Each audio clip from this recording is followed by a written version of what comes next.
Good afternoon, sir. Good afternoon to all of you. So as you are alumni of our college, so you must be aware of all the governments which have been developed throughout the progress of our college. So the first question in this regard, I would like to ask you, sir, what was your experience like at the college BC Bhagatpur and how its environment helped you to be your careers? जब मैंने BC Bhagalpur आया तो बहुत सारा चीज़ नया मेरे को दिखा, लेकिन सबसे ब्यूटीफुल थिंग्स इस कॉलेज का क्या है कि यहाँ पे पढ़ाई का ज़बरदस्त माहौल है, जो कि किसी भी आदमी को बदलने के लिए काफ़ी होता है। पढ़ाई लोग बहुत करते हैं, उसके बाद जब आप पढ़ाई करते हो उसमें कुछ परेशानियां आती है, तो उसमें आपके सीनियर्स भी बहुत सपोर्ट करते हैं। और वो एक बहुत ही पॉजिटिव चीज़ है किसी भी कॉलेज का, क्योंकि एक्चुअली क्या होता है, लोग बहुत जगह फंसते हैं कुछ करते हैं, और उस समय जो हर्डल्स को क्लियर करने में कोई हेल्प करता है ना, उस समय आपका रास्ता क्लियर हो जाता है। आप आगे बढ़ने पे आपका रास्ता दिखने लगता है इसके बाद क्या है। तो वो सीनियर का सपोर्ट और जो पढ़ाई का जो माहौल होता है वो सबसे बेस्ट है इस college.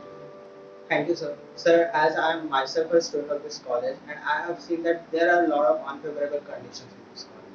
So, despite of this unfavorable condition, how you kept yourself motivated all the time, and how did this college help you to build your personality, whatever you are doing?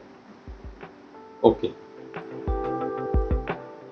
Actually क्या होता है, आप इस पूरे world में कहीं पे भी चले जाओ, पूरा वर्ल्ड का बात कर रहा हूँ, इस कॉलेज का नहीं, हर एक जगह कुछ ना कुछ अनफेवरेबल सिचुएशन, अनफेवरेबल थिंग्स होते ही हैं। कुछ सिचुएशन खराब होंगे, कुछ लोग खराब होंगे, कुछ माहौल खराब होगा। उस केस में आपको अपने पॉजिटिविटी पे फोकस करना है। अब बात यह आती है कि फोकस कैसे करें। फोकस बहुत ही इंपॉर्टेंट है, क्योंकि बिल गेट्स हर साल 2 वीक का लीव लेते हैं सिर्फ फोकस के लिए, सिर्फ एक काम पे कंसंट्रेट करने के लिए, क्योंकि जो वर्ल्ड है ये डिस्ट्रैक्टेड वर्ल्ड है। तो आपको इस सारी चीजों से फोकस से हटाने के लिए आपको कौन कौन सी चीज पे फोकस करना है वो हर एक लोग को मालूम होता है कि मुझे पढ़ाई पे करना है, मुझे अपने पर्सनालिटी पे करना है, मेरा हेल्थ पे करना है, वो हर एक लोगों को मालूम होता है। कुछ लोग नहीं कर पाते, ज्यादातर लोग नहीं कर पाते, लेकिन उसको आपको नोट डाउन करना है। और जब आप किसी चीज को नोट डाउन करते हैं, जब आप किसी चीज को बार बार बोलते हैं, तो वो आपके माइंड में, आपके जहन में घुस जाता है। जैसे कि मैंने ABCD का एग्जाम्पल दिया, आप उसको भूल नहीं सकते ABCD को, क्योंकि आपने बहुत बार उसको पढ़ाई किया है।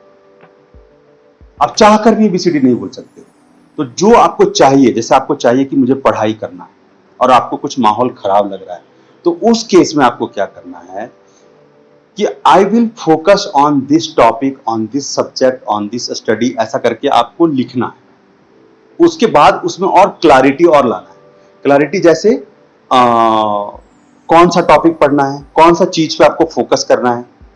जैसे आपको मोबाइल यूज नहीं करना है, जो कि बहुत डिफिकल्ट है अभी के टाइम में, मोबाइल लोग यूज करते ही करते हैं। तो एक तो बहुत ही अच्छा सॉल्यूशन है गूगल में रिमाइंडर लगाने का। आप दूसरा सॉल्यूशन ये कर सकते हो कि आप अपने रूम में एक लिख लो कि मैं सोशल मीडिया को कम से कम यूज करूंगा, या इस टाइम से इस टाइम यूज करूंगा। ये बहुत अच्छे टेक्निक है उस चीज पे फोकस करने का। जैसे आपको तो हर रोज का रूटीन मालूम होता है, तो कौन सा टाइम में आप फ्री हो, जैसे मान लो आप 5 से 6 फ्री हो या 5 से 7 फ्री हो, तो आप अपने रूम में चिपका दो एक पर्ची कि 5 से 6 मैं मोबाइल को छूंगा नहीं, या 5 से 7 मुझे मोबाइल छूना नहीं, 5 से 7 मुझे इस काम पे फोकस करना है। और इस डिस्ट्रैक्टेड वर्ल्ड में फोकस करना रियली चैलेंजिंग हो गया, क्योंकि और दूसरा, जितने भी मोबाइल में नोटिफिकेशन है उसको बंद करना है, क्योंकि नोटिफिकेशन आपके फोकस को डिस्ट्रैक्ट करता है।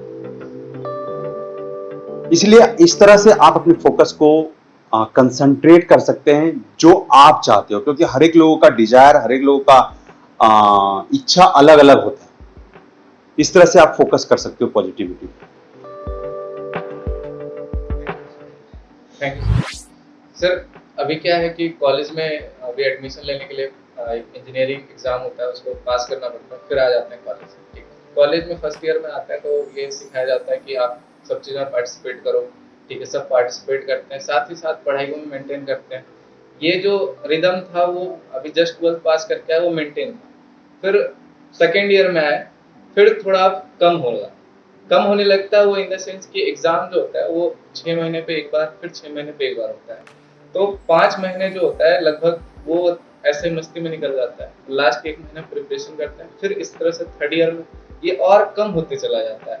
और फिर जो फोर्थ ईयर के बाद जो एग्जाम होता है, जैसे पीएसयू वगैरह का देना है, तो वहाँ पे टफ पढ़ने लगता है, क्योंकि अब रूटीन खत्म हो चुका है। वो मतलब बिल्कुल से भी खत्म हो गया, फिर सडन चाहेंगे कि आ जाए।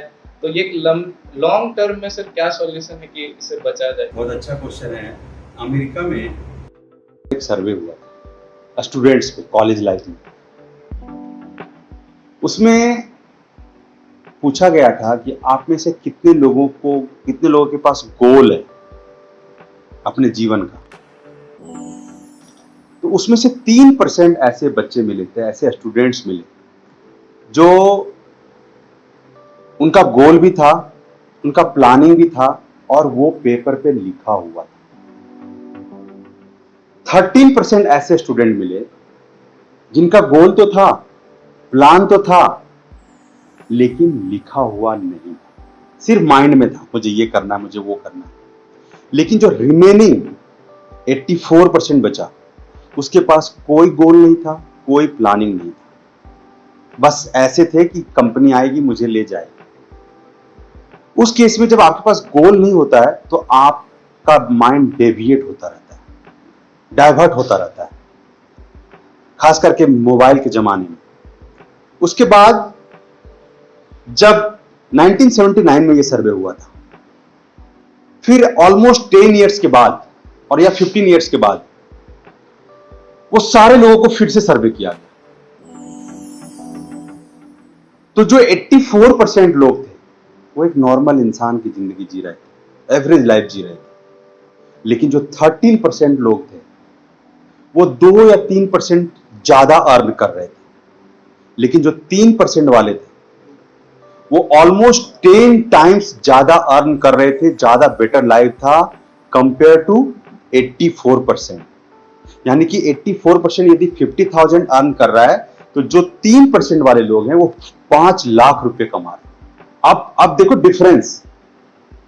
तो जब आप किसी चीज पर फोकस रहते हो ना, जब किसी चीज को आप नोट डाउन करते हो और उसको बार बार देखते हो, बार बार उस पर अपना फोकस रखते हो कि मुझे यही करना है,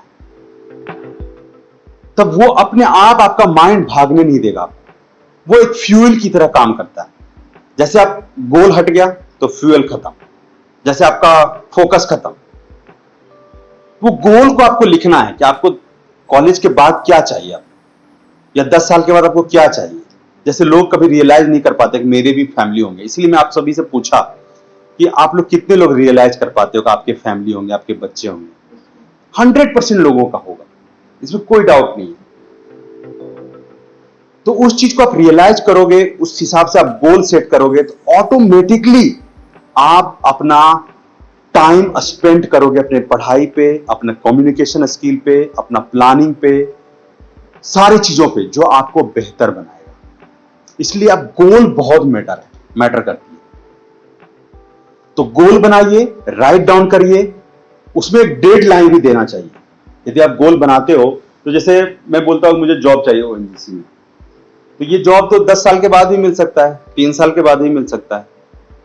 तो जब आप डेडलाइन बनाते हो ना, 4 साल के बाद मुझे चाहिए, तो उस समय आपसे माइंड में पूछेगा, आपका माइंड आपसे पूछेगा कि तुम कैसे अचीव कर लोगे इसको। तो उस समय आपका खुद आंसर आएगा कि मुझे पढ़ना है, मुझे इस चैप्टर पे अच्छा करना है, इस गेट में ये क्वेश्चन पूछता है, मुझे उसका बेहतर करना है। तो उस क्वेश्चन को आप अटेंड करोगे, उस क्वेश्चन पे आप फोकस करोगे, फिर आप गोल के हिसाब से आप राइट डाउन करोगे, डेडलाइन डालोगे, फिर ऑटोमेटिकली आपका पढ़ाई भी होगा, आप कम्युनिकेशन स्किल भी इंप्रूव करेंगे और फिर आपका लाइफ बेहतर हो जाएगा 3% लोगों की तरह। Thank you.